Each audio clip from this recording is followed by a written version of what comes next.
Hello guys, welcome to part two. So now we're just going to look at real quick consolidation, mergers, and shared services. And this is going to tie back to the second discussion topic for this week, which is consolidations, mergers, and shared services. So I just want to talk a little bit about the different types of consolidation and mergers and shared services that might exist out there. You might very well be familiar with some and have identified some, and there may be some going on in your community. So please feel free to share those in our discussion assignment. So the different types of shared services that exist between communities, and sometimes it can be between city-city or city-county, sometimes it's city-state. But usually when we talk about sharing services, and merging some services, it's usually going to be at the local level. So it's either going to be a couple of cities getting together to share a dispatch center for public safety, or maybe a city and a county getting together to actually share government services. Right? So where the city becomes part of the county, so to speak, in terms of governmental services. That has some communities have been very successful at that, but for the most part, those type of mergers aren't very common, and we'll talk about some of those reasons why. Okay, so again, just a couple of areas where we see this consolidation, merger, and/or sharing of services is public safety, and it could be in terms of communications, it could be in terms of incorporating police. It's more common on the East Coast, but on the East Coast you'll find county police departments, something that you won't find out on the West Coast. You'll find city police departments and county sheriffs, but very rarely are you going to find a county police department. And I know those are somewhat more common on the East Coast. With the rise in homelessness, you might begin to see a consolidation or merger of services regarding mental health and homeless services, schools. We're talking about regional communications, some level of public works, maybe utilities, library systems where communities share library resources, that type of stuff. So those are just a couple that I had come up with, and then some of those you guys have already discussed in previous assignments. But just to give you an idea as to different types of services that are out there. Now, in terms of government consolidation, oftentimes we talk about government consolidation in terms of city and county. And so we'll just talk about that for just a sec, and try to get a feel as to what promotes some of this stuff. We talk about a couple different things. There are some things that are what we call pan-regional institutions, and a good example of that is up in Portland, Oregon. They have what's known as it's called Portland Metro, and basically what this is a area, or it's a metropolitan area within the northern end of Oregon. And what this regional form of government does is Metro exercises some real regulatory authority in the area of land use and planning, regional transportation, recycling, and garbage disposal, and a host of other policy areas that are regional rather than local in nature. So there's a handful of communities and counties in the north end of Oregon, Multnomah County, City of Portland, and that general area there. That encompass about 1.5 million people. And so they have this regional authority that focuses on, like I said, transportation issues, land use and planning, which is very important because land use and planning and transportation should be regional issues. Otherwise, you're going to have community X developing this thing, and then community Y right next door developing something that's really doesn't mesh with what's going on in their neighbors. And so that becomes a bit of a problem. So those are some areas where consolidation takes place in Oregon. But I just wanted to bring it up so you get an idea as to the different types of regional institutions that are taking place. And this has been very effective in Oregon in terms of land use and planning for the neighboring cities around Portland and the counties within that particular area. Government consolidation, again, is reduce the number of governments through merger or consolidation, typically done through the merging of city with a county. If consolidating operations can reduce redundancy and improve efficiency, why not go hog wild and merge municipal and county governments into a single government?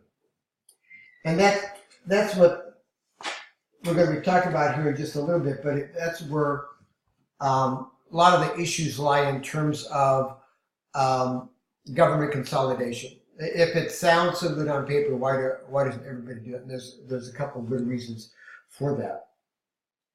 But, you know, the thing of the matter, fact of the matter is that cities and urban counties share the same geographical space and provide very similar services. A classic example is law enforcement services. Think of an urban county sitting on top of a large city. The county will have a sheriff's office. The city will have a police department. Each can have its own jails, dispatch centers, training facilities, and purchasing departments. It strikes many that there is a lot of redundancy and inefficiency in duplicating these services in such close quarters. Why not consolidate at least some of those functions? And a good example of that is in Des Moines, Iowa, where the city of Des Moines and Polk County did their city and jail merger.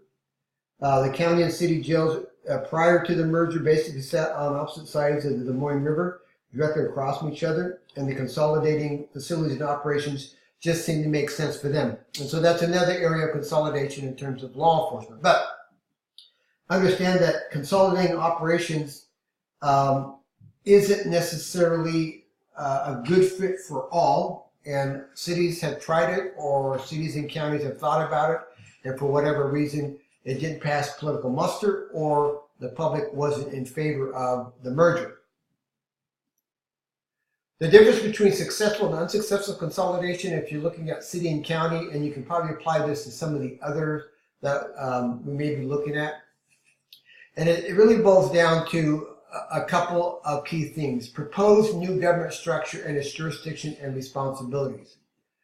So for example, consider a municipal utility that has taken on some debt.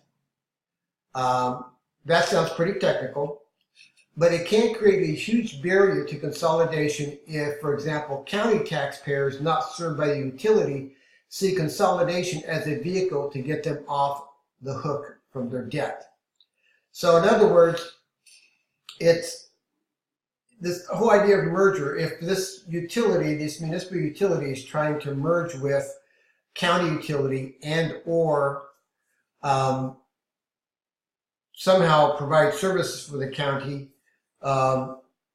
then you realize that if that municipal utility is having financial problems, then how it might not be perceived as the best fit for the county residents, because they feel as though they will in fact be paying for it.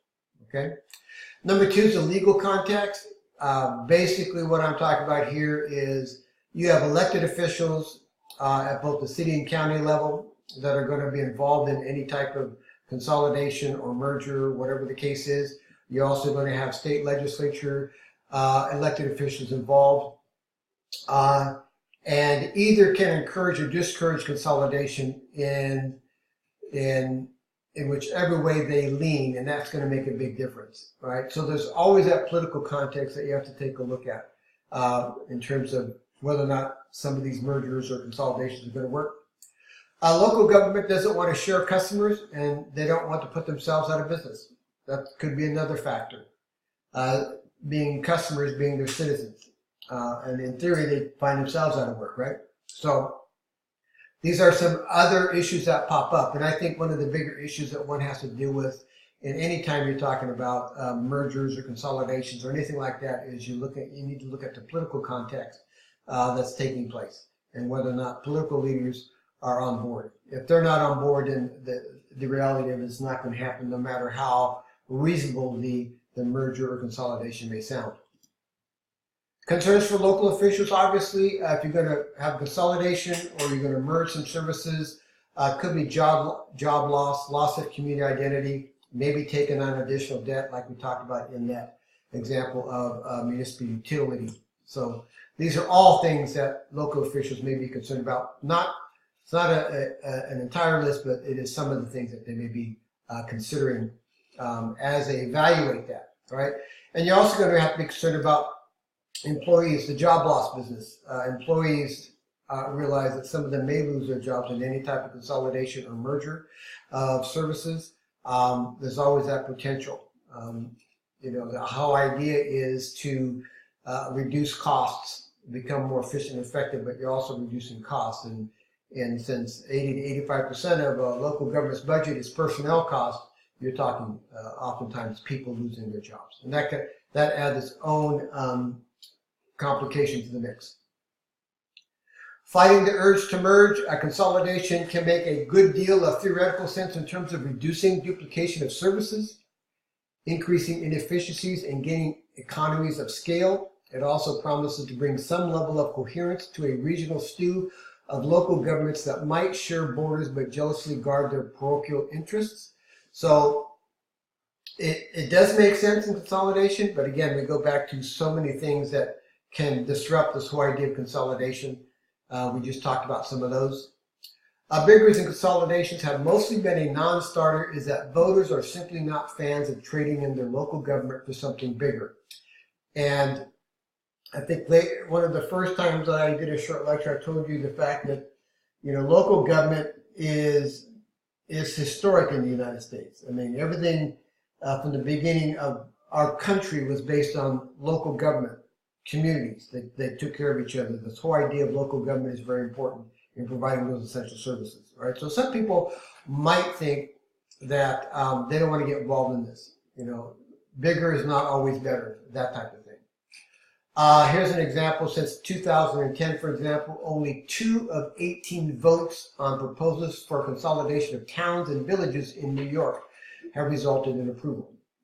So a lot of small communities want to remain small communities. They don't want to be part of something else.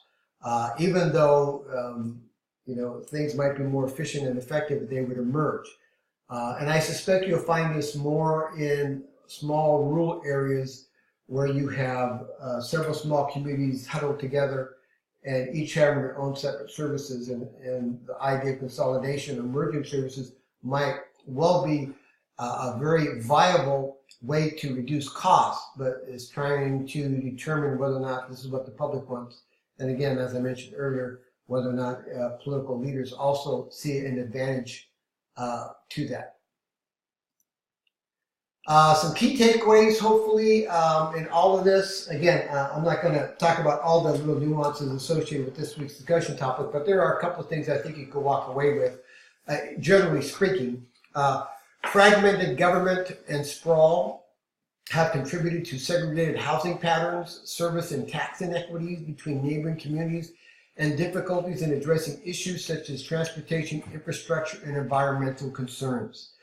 Now, this whole idea, again, fragmented government is when it comes to areas such as maybe transportation, public transportation, infrastructure, an array of things.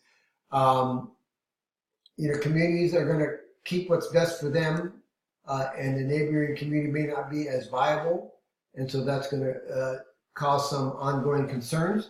But again, that's just the nature of the beast right now in many areas. So you have fragmented government. In other words, everybody is just taking care of themselves and not necessarily looking at the big picture in terms of the urban area that is around it. Critics of fragmentation argue that it also creates redundancy and inefficiencies in the provision of public goods and services. To address inefficiency, redundancy, and inequalities, champions of the reform perspective advocate and move toward creating more centralized regional governments. And that could go back to that metro government like they have in Portland that looks at the broader range or wider scope of land use and planning. Reforms that require big structural changes, such as city-county consolidations, are difficult to achieve. They are not popular with the voters and are resisted by local governments reluctant to give up their powers. The results is that true regional governments are very rare in the United States. And finally, because of failing populations leading to stagnant tax bases, many rural areas are facing increasing pressures to replace multiple governments with fewer regional governments. And then you can take a look at the last one yourself there. But anyhow, that's it. Have a good week.